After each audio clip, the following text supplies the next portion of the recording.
ketimpangan penguasaan tanah? Dan bagaimana sih kondisinya di Indonesia? Mari kita bahas. Ketimpangan penguasaan tanah adalah keadaan di mana sebagian besar tanah dikuasai oleh kelompok kecil. Sementara mayoritas rakyat hanya memiliki lahan sempit atau bahkan tidak memiliki tanah sama sekali. Di Indonesia, ketimpangan ini sudah berlangsung lama, bahkan sejak masa kolonial.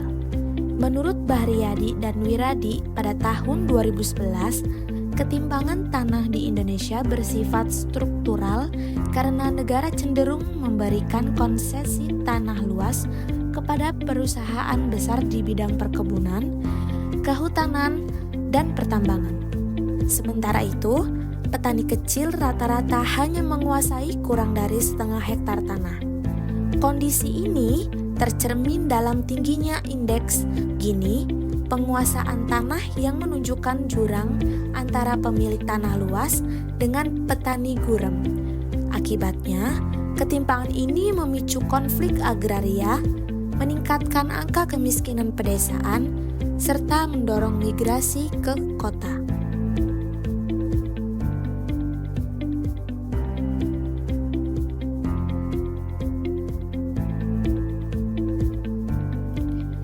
Setelah memahami masalahnya, kini kita beralih ke solusi. Apa sih sebenarnya pokok bahasan atau mandat utama dari reforma agraria yang ingin merestrukturisasi penguasaan tanah? Mari kita bahas. Reforma agraria adalah upaya untuk menata ulang struktur penguasaan, pemilikan, penggunaan, dan pemanfaatan tanah agar lebih adil dan merata. Mandat utama reforma agraria adalah melakukan redistribusi tanah kepada petani yang tidak memiliki tanah atau yang hanya memiliki lahan sangat sempit, serta memberikan kepastian hukum melalui legalisasi aset. Tujuannya adalah menciptakan pemerataan ekonomi, mengurangi ketimpangan, dan memperkuat posisi petani sebagai pelaku utama pembangunan pedesaan. Restrukturisasi penguasaan tanah berarti mengubah struktur kepemilikan tanah yang timpang. Misalnya, dengan mengurangi konsentrasi kepemilikan pada segelintir pihak dan memperluas akses tanah bagi rakyat kecil. Lipton pada tahun 2009 menegaskan bahwa land reform di negara berkembang merupakan kunci keberhasilan pembangunan yang inklusif. Karena tanah adalah sumber utama penghidupan mayoritas penduduk desa.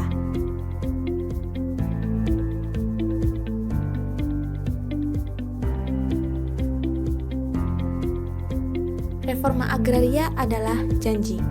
Tapi, bagaimana realisasinya di lapangan?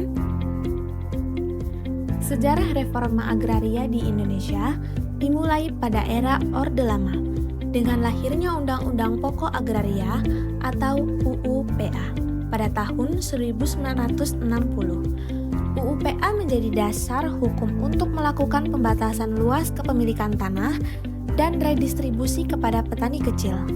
Namun, program ini terhenti karena dinamika politik pada tahun 1965 yang menggeser arah kebijakan negara.